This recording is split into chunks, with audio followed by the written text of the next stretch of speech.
Many ambassadors will know, of course, we're used to meeting in very different ways in some of our local venues to share updates from guest speakers. I think it's really interesting that the way that technology has evolved in the last and its use has evolved in the last sort of 8 months or so has enabled many more people to connect in a time when actually they might have found that more challenging. So I think it's really interesting that we've started to, emerge and grow these virtual sessions as well. And certainly as we move forward and as times change, we can look at a mixed model, maybe of meeting in person and, offering these links to people as well. So I chair Portsmouth Ambassadors. I'm Sam. This is the second in 2 series of forum material. Last week we had a great session. Thank you, Ashley, for acknowledging that. Where we heard from Andy Graves from the Guildhall. We heard from Steph, who of course is our Director of Shaping Portsmouth. And yeah, I agree. We had a fantastic presentation from Daniel Jessup, who's been working on the landing craft, and some really memorable pictures of seeing that sort of historic event of how it was brought onto the seafront here and moved down into its current position. And I'm sure you'll agree, it looks absolutely, highly meaningful on the seafront there. And I cycle past it every day, morning and evening. And yeah, I'm really excited to see what that's gonna bring to us moving forward. So tonight we've got 3 speakers again, and I'd like to hand over to our first speaker, Cllr Steve Pitt. Welcome this evening. Thanks, Sam, and hi everybody. And it's really nice to see some familiar faces on the call this evening. Good evening, Mr. White. Long time no see, and in particular, and Peter Marcus. I haven't seen you for ages. Nice that you're here this evening. What I'm going to do is kind of whip through some of the headlines and then leave a bit of time for questions, because there's literally, I could probably fill an hour with all the stuff that's happening on, and I'm not going to dwell too much on the COVID situation, because I think we're all very well aware of the impact of it, but nevertheless the council's still getting on and doing a lot of work. So some of the headlines, first one I wanted to talk about was the impact that we've been able to have on the homelessness in the city at the moment. I'm particularly proud of, I think it's probably the single greatest achievement that we've had as a council, was to get over 400 people, homeless people, housed in temporary accommodation during the first stage of the pandemic, during wave 1.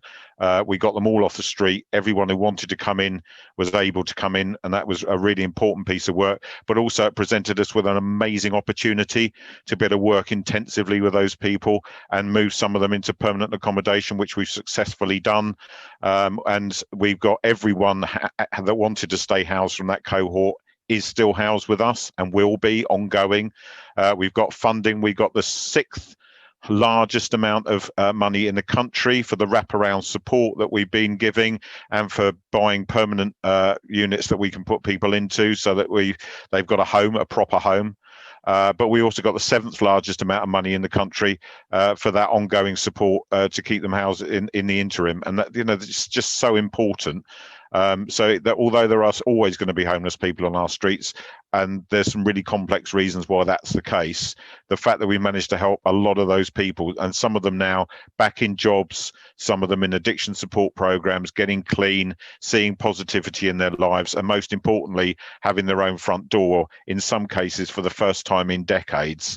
I think that's a really meaningful piece of work that as a city we need to be immensely proud of.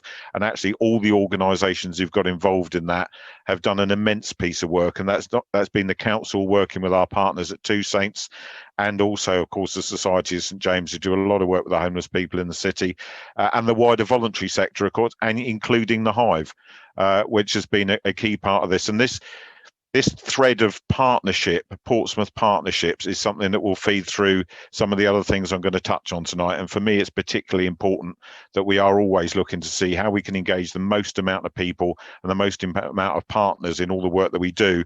And that's fed not just through to homeless people, but through to the wider vulnerable community in the city, with the way the clinically extremely vulnerables, as they're referred to under the government description, or KEVs as we call them, and how those people were supported by the Hive and the council, putting in Literally, we wrote a blank check. We said, Hive, you tell us if we need to go and get food to top up the food banks, if we need to get food to homeless people while they were in those hotels, you know, they were getting 3 meals a day.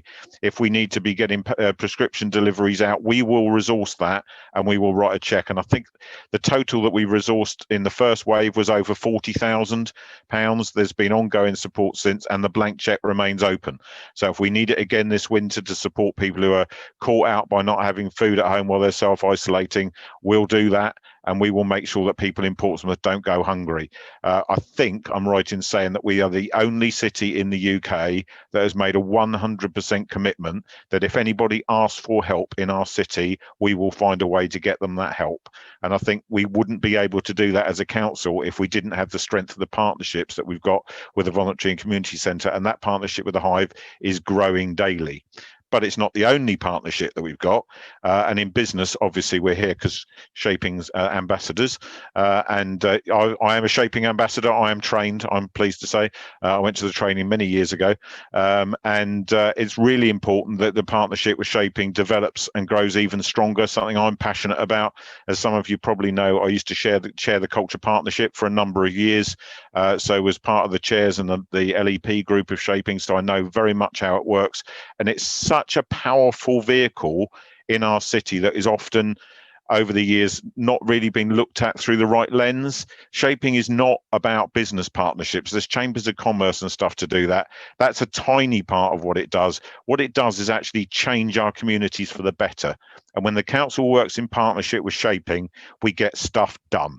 Steph and I had a conversation about halfway through the first wave when we said, okay, we've got to start thinking about where we're going to come out of the other side of this. So what we did was we set up together the Shaping Future Together programme. The councillors sit on that, the council sits on that through me and the Lord Mayor and a couple of the economic development team, Jane the Mayor, who also chairs the skills partnership, of course, for Shaping. And we've been working across sectors to make sure that we're looking at how we can come out the other side, how we can support local high streets, bringing Portsmouth Creates on board and looking at the partnerships around the We Create market. That's helped hundreds of local makers and traders to be able to keep going through the pandemic. The crowdfunder scheme has been transformational for a number of businesses, 17 I think in total, that almost certainly would have gone on there because they wouldn't have had government support, but they got it through the partnership between Shaping and the council to make sure we could get that match funding and crowdfunding out there. And I know a number of people have taken part in supporting those schemes, and that's been incredibly valuable, and everybody should be really proud of that. Some of the other highlights, in leisure, we're redeveloping the Pyramid site because the pool had reached end of life. Frankly, it was, for whatever mercurial reason, the building was built to last 30 years and it really was starting to show that it had. But by pivoting away from that and looking at developing a new pool in Eastney gives us an opportunity to make our leisure offer fit for the 21st century. And why shouldn't our residents have access to the very best facilities? They should, and this council will definitely be investing in that. On the culture front, I know you've heard a lot about the landing craft, and the great news is because we're in tier 2, it will be able to open at the start of December. So we'll be able to start slowly welcoming guests on board, and they're in for a real treat. It really is stunning. So do get down and have a look. And I'm sure that we could do something for a group of the ambassadors to come and have a look if that was something you guys wanted to do. So please let me know if you'd like that to happen. Regeneration plans still going for the good. Thanks, Emily. We'll get you there. Regeneration plans going for still on track for the Guildhall. More slowly than we'd intended, but happening. New Theatre Royal we're supporting. They've had a tough time of it, but the council's committed to helping them, and we'll make sure that happens. And if you haven't been to Cascades and seen the amazing project that the City Museum's done in the former Fabricland shop, make sure you go over once lockdown ends, because it's absolutely stunning and should be the model of what we're doing with our empty shops. Rather than blanking out windows and just putting vinyl advertising in them, we should be using those windows as ways to display exhibitions and get people to visit our shopping areas. And that's what we're committed to doing moving forward. There's going to be a key workers exhibition going in some of the windows as well to celebrate some of our local champions. We've got the Future High Street's bids in for Fratton and Commercial Road, both of which could be transformational. It's over £10 million in total between the two, and we'll give you an update on that when we know more. Plans are developing from Tipner West, which won't be without controversy. We acknowledge that, but we're very committed to working with our environmental partners to make sure that we bring that scheme forward, and it is actually transformational for the city. It's really important that we have to meet the government's housing targets, but we truly think we can do that in a very innovative way, and it's becoming globally acknowledged as an important project. So we'll keep you updated on that as well. Sea defences, of course, are underway with Long Curtain Moat. They're spraying gravel all over the place at the moment.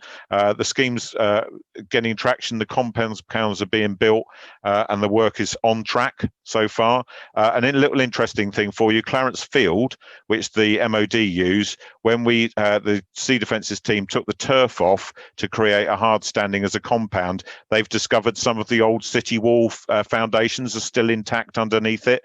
So there'll be an archaeological investigation into that, and that's something that I'm a bit of a history geek and I'm particularly interested in. So if there's any Time Team fans on, watch this space.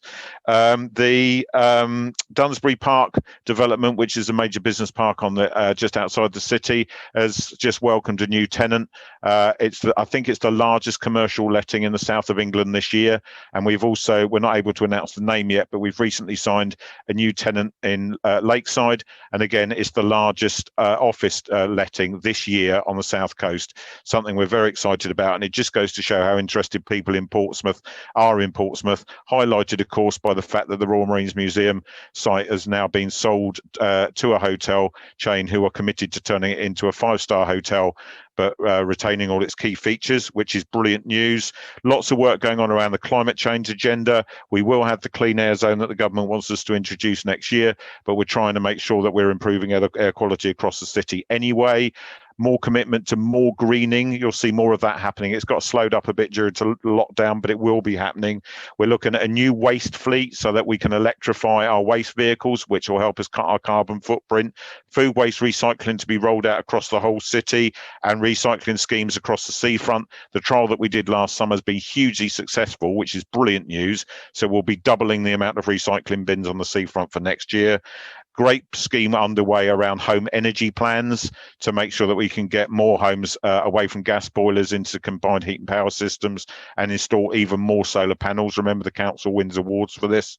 And we're working particularly hard over the next year across all sectors on a community engagement piece to make sure that we are addressing those issues that the BAME community have in particular, who've been proved to be incredibly vulnerable at times during the pandemic and particularly susceptible to COVID. And it's taught us that we need to understand far more about some of the minority communities in the city and how we can best work with them and integrate them properly to be a proper and authoritative voice on behalf of all of their members, to be part of Portsmouth's combined voice. And that's going to be a priority for the next year. We have to look after everyone in Portsmouth, not just those people who shout the loudest.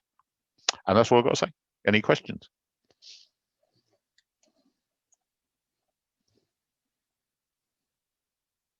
Oh, you're on mute, Sam. Just remember to take my microphone off mute there. Steve, thank you so much for that. There is so much happening in the city. You know, I'd like to congratulate, you know, yourself and, you know, all of the people, you know, working at the City Council, and also all those volunteers that you spoke about as well. You know, I think what's coming through from what you're saying there is definitely this sense of partnership working. And how we're at the heart of innovation. We're imagineering new things in the city, and I think that's one of our signature strengths. You know, very much in the spirit of being stronger together, and I think that's something that, you know, we take a lot of pride in, and I think that gives us a lot of power moving forward. You know, in overcoming some of these, you know, unparalleled and unprecedented situations. So, you know, that's really, really meaningful, and I thank you for sharing, you know, all of that good news.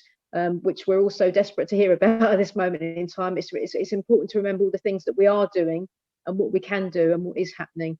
And, you know, I think that was very, very inspiring, certainly, to hear about all those things that are, you know, happening across the city, and how we stretch our arms out beyond that as well, because I know that what we're doing is helping lots of different communities too. It looks like lots of people were saying yes to the ambassador's landing craft, opportunity. So if we could form something forward from that, maybe at the a follow up from this meeting, that would be fantastic. And it gives people then an opportunity to sort of spread the word, and get a lot more interest, and get people there and get them learning about our heritage a lot more, which is fantastic. I think we did a similar one when DJ Story opened, Sam, didn't we, in the first place? I Yeah, seem to we recall. did. Yeah, we did. And it's exciting to know, obviously, that the landing craft is all part of that ticket experience, isn't it? So it's all, Yes. it's all together. It's all in one. And I think that's really remarkable. And some of the photos that Daniel was able to share with us, and to know that how many people just went along to watch it, on the seafront, was like, really, really encouraging.